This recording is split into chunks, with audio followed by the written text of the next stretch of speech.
Hello, guys, this is Rishabh, and welcome to ILMS Academy webinars. ILMS Academy, India's premier legal and management education portal. Get certified to enhance employability.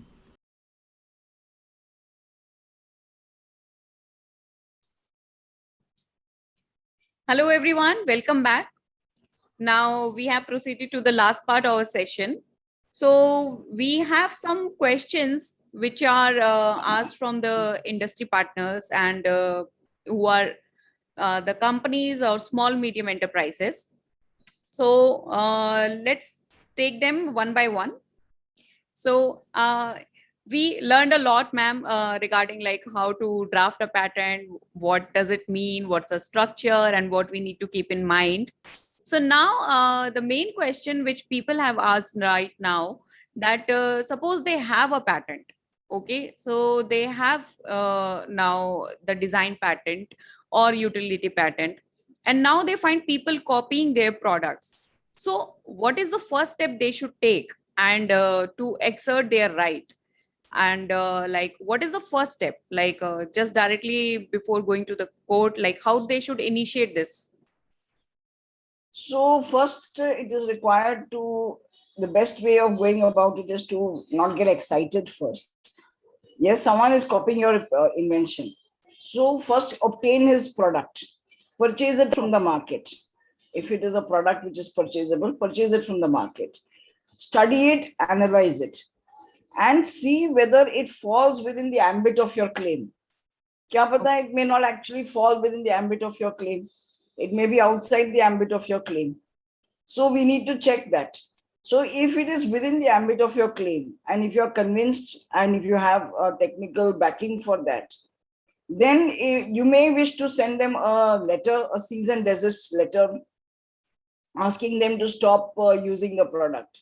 Now again, stop using this particular product and stop making this product at all. So there are different implications, one of sending the notice and one of not sending the notice. If it's a large company who is making the same product, maybe out of ignorance, if you send them a notice, it is possible that they may not actually abide by the notice. It is possible that they may say that, all right, we are a large company, this is a small man, what can he do of us? And then they will go on infringing. So in that case, giving a notice is really not going to work.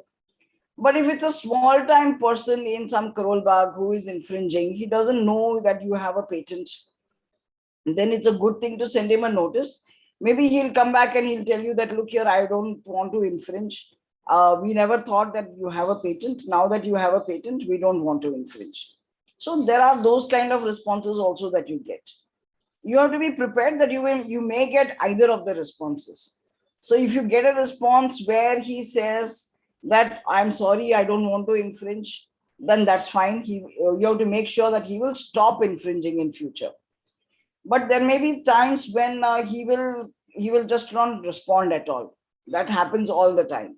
So then you send a reminder, you ask, try to do some investigation and try to find out whether this person still exists, what has happened to him, whether he is there or not there. So all those things you find out.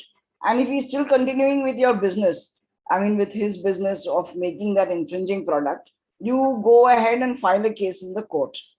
There are times when he will come back and he probably will file a revocation petition or a cancellation petition against your own patent.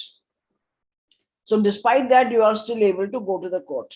So there are different situations, and depending upon the size of the party, the nature of the party, the kind of product that you have, the investment in the product, all of those factors put together will decide whether you go and litigate or not.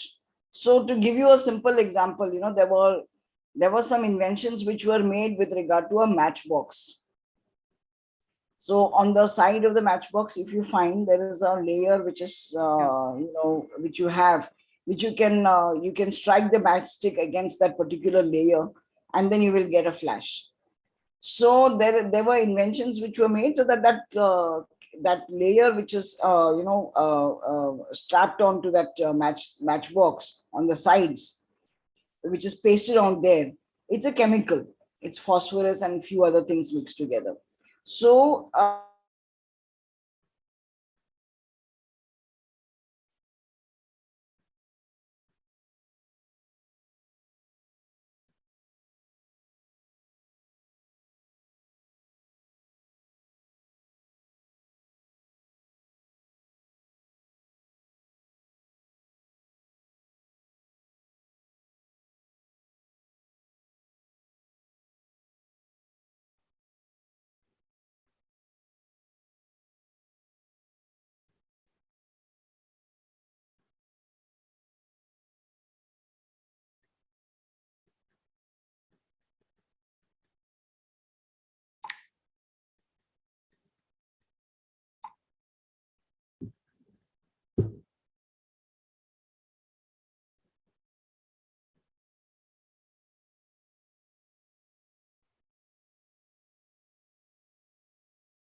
Yeah. So I was saying that, they decided not to Max, go ahead.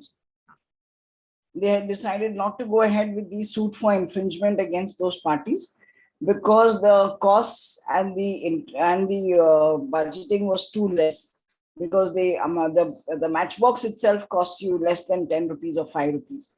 So the entire costing on the whole project was too less for them to go and pursue all the infringers and spend that much money on litigation. So they did file a suit against one or two people, but they did not pursue a number of them because others were really small time people. So they pursued it against just one or two major companies. So as I said, it depends on budgeting, it depends upon the nature of the business, it depends upon the kind of pockets that you have, what sort of defendants are there. So it depends entirely on that. There are companies like Novartis or Merck who will go after every infringer because intellectual property is the only thing that they have, which they have to safeguard. The product entirely depends on IP. There are companies even in India. So you have a big company which like a Reliance or a Marico or all of them. They will definitely go after their IP. If anyone is infringing the IP, then they will certainly go after them. So it depends upon case to case. One can't say there will be one rule for everything. But yeah, if you find that there is an infringement, it's good for you to study the product and then probably think of sending them a cease and desist letter. But it is always good to go and consult an attorney before you do all those things. okay, so then we have another question from there is a seller on Amazon. He has a design patent on his electric shaver, but the problem is now he's seeing that there are many electric shavers of same designs are listed on Amazon, and his sale has been hampered quite a lot. So he was asking, like, is there any way, because to send a legal notice to 20 people, it will be like it's not very cost effective for him. Is there any other way out, like what he can do about it?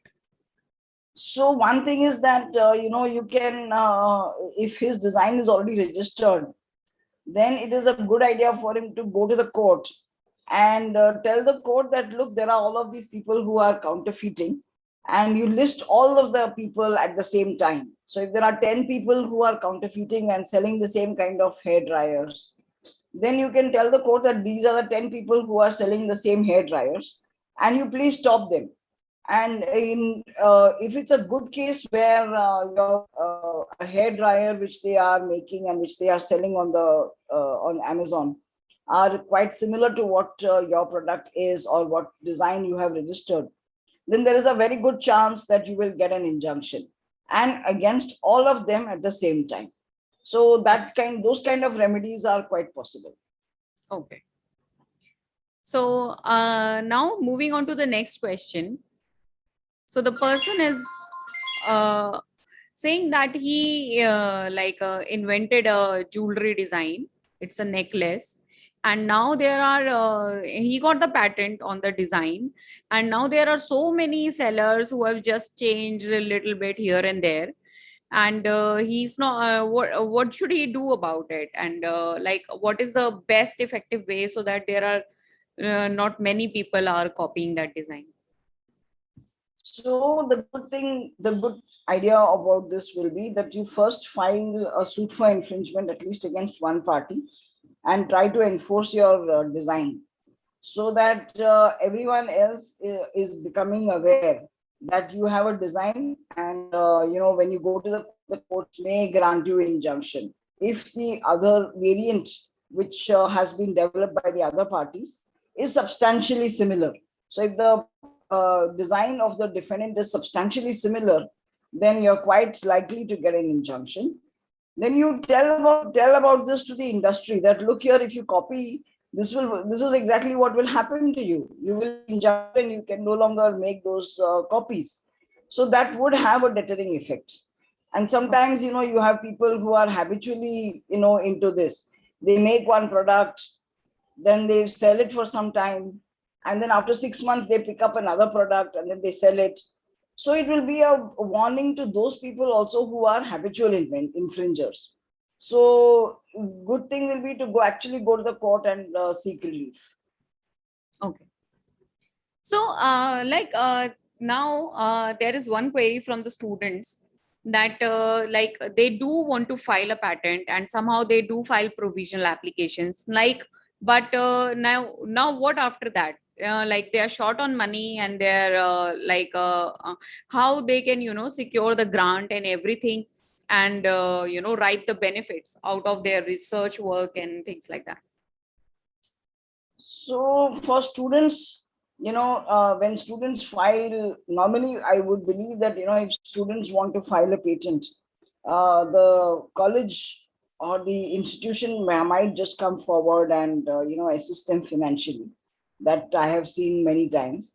But assuming that they don't do, there are many schemes which are floated by the government, including the startup scheme, etc., where they do offer, funds to help people, individuals, as well as startup companies, etc., to file patents. The whole idea is to encourage innovation in the country. So with that goal, I believe if you do approach these people, you might get some financial assistance. Okay. So I think we have addressed all the questions. So we learned a lot today, ma'am. Thanks you. Thanks a lot. And it was a wonderful experience for me because it was really nice to have, live examples, real-time examples. And you gave us such a beautiful insight and how you emphasize that, drafting is not just a document, it's entire planning and it's so much to be done in the draft. And it should be how, there are some practical gains which we got from these sessions and which would nobody could have figured it out in the books. So thanks a lot. And I thank you on behalf of all the participant and ILMS Academy. It's been like you are an inspiration for everyone in patents field, and learning from you is indeed a great experience, and we did learn a lot. Thank you so much. It was really interesting. And I really loved the session, and I really love all the questions that were asked by the people. Very engaging and very intriguing. So it made me think and, come out with real examples so that I could explain the things. So I'm really grateful that I had this opportunity to interact with all of you. So thank you so much for inviting me to this ILS Academy. So I'm really grateful. This is very nice. And for all the industry partners whose questions we have answered, now you have your attorney and you have a very reliable contact which you can directly go. And I have also listed details of ma'am's firm and ma'am's firm's location. So if anybody wants, they can directly contact to ma'am and take an appointment at her office for any work related to patents. Thank you, ma'am. Thank you. Thanks a lot. Visit ILMS Academy for various courses from contract drafting, RTI, labor law, GST, and more. Get certified to enhance employability.